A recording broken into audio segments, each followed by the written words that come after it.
Yo, dude, what we got here? A fucking project. Here, you want to borrow my wood to hold the hood up? Oh, I'd love to. All right. Oof. There we go. Let's show them folks what we got going over here. All right. Where's the light at? Where'd that go? Here. Where'd that go?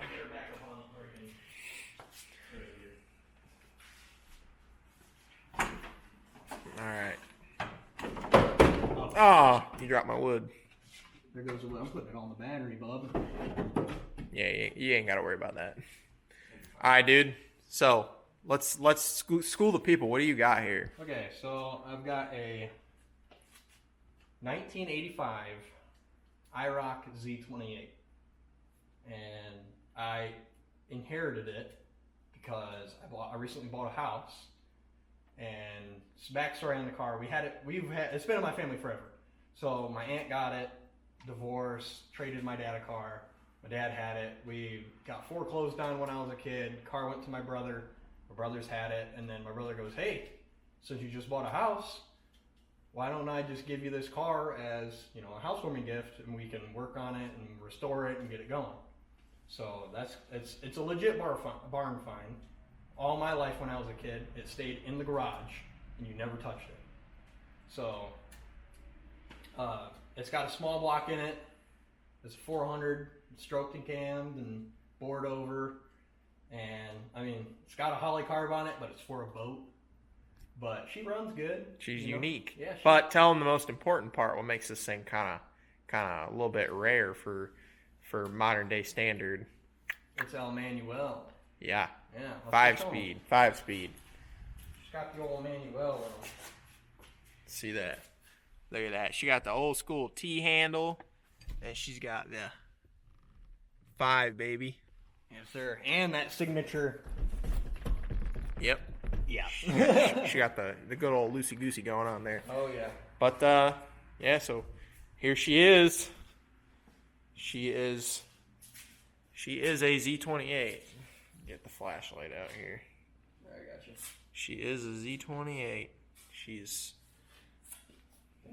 But look at this paint. That yellow. You can tell she has seen her time sitting. This thing has literally just been basically pulled out of a yard, right? Yeah.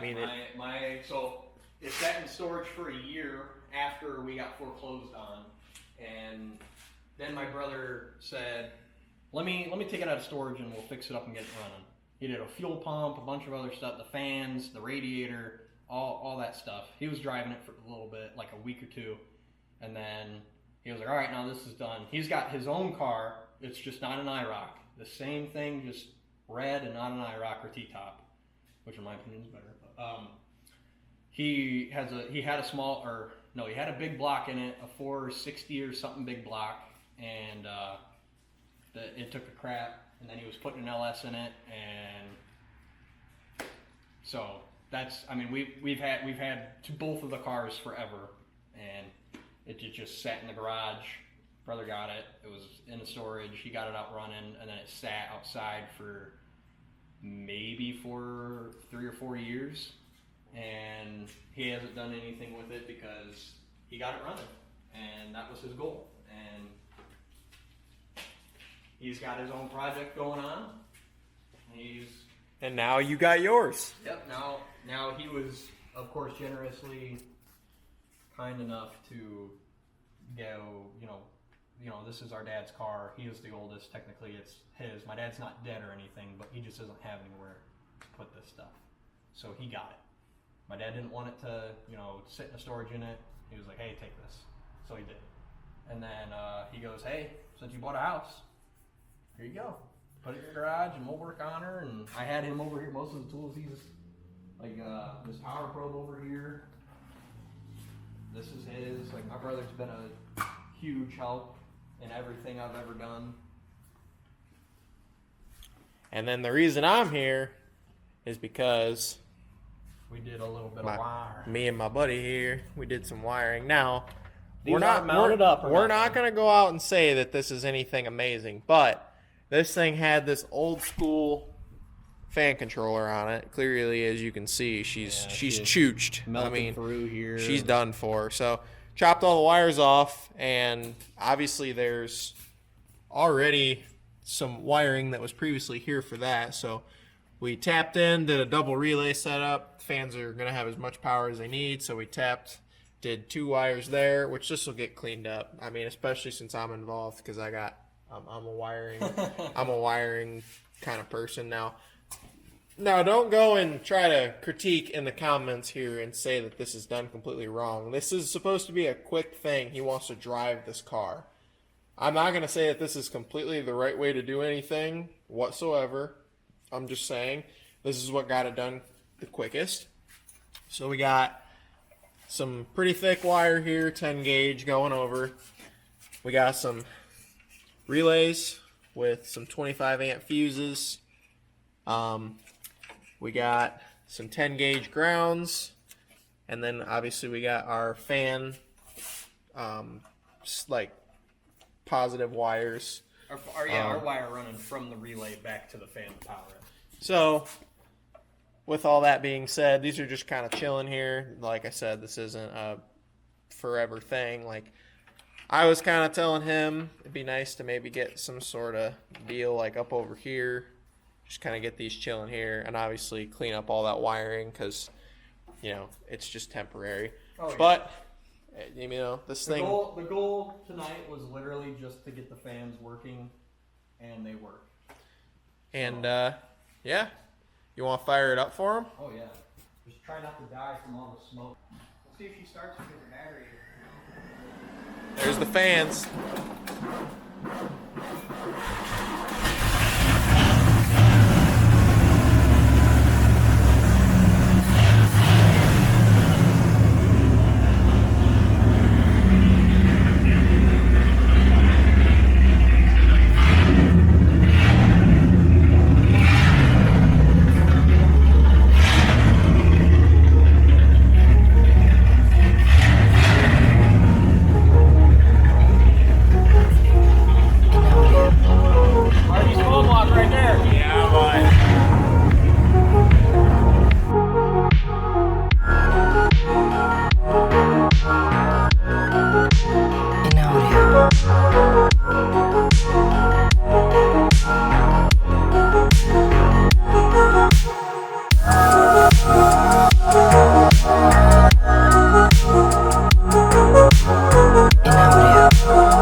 So, Memphis here's got a newer battery up in this John. He's got a new alternator.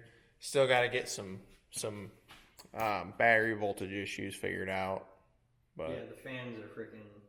Yeah, they're definitely taking some power, and there's got to be some sort of draw issue or something somewhere because it's like 10 volts while you're driving. Yeah. And we just took it out. Alternator should have been charging the battery, and then it would barely start, as you saw. So, yeah. I think that is just because of the fans. Like the fans are pulling too much, and then we need a higher amperage alternator or something because when the fans, before when the fans weren't working and I started it up, I'd let it run here for 10 minutes, turn it off, start right back up. That's what the... Yeah, we literally just took it and drove it around the block and came back, and it wouldn't do anything. Well, it also might help if you, this is only a 670 cold cranking amp battery. That is true. That's definitely not enough cold cranking amps for this, and it's cold outside too. Yeah, it is. It's like... You need 1,000 cold cranking amps. 1,000? Yeah, dude, this is a small block Chevy, bro. Go on some forums and see. Yeah, you're right. Yeah.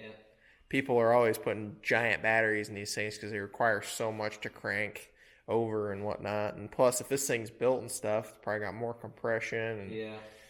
And see, that's the thing. I don't actually know what all is in it. I was just told that it's bored over and it's stroked. Well, my dad and my brother built it way back before I was even born. I can tell you one thing for sure. These valve covers on their own are classic for small blocks, because these things are, the original actual ones are really hard to find. They're pretty rare. And then it's got all sorts of stuff. It's definitely got a lot of the factory emission stuff and whatnot, which is kind of crazy. Like, it kind of looks like it's got some sort of EGR dealio. Yeah, that's what I think's going on here. It recirculates through both sides. Yeah, that's exactly what it is. And you can tell it's got hard lines per cylinder. It's got 1, and then it's got 2, 3, and then 4 in the back, and then it crosses over. It's kind of crazy, but this is the prime time for that. It was back in the 80s. This is when they started going crazy with the emission stuff, and obviously it's only gotten worse since then. But oh yeah, she looks like she might need some valve cover gaskets, maybe some intake gaskets, and a couple few things. But otherwise, she just needs to go. Definitely got some exhaust leakage going on, because when we were sitting in the car with the window down, I was choking up a little bit because it was so bad. But I was good because I had my window down. When I had my you're window sitting there, dude. Yeah. Like if you have it running in the garage and you have both these doors open, you're dying.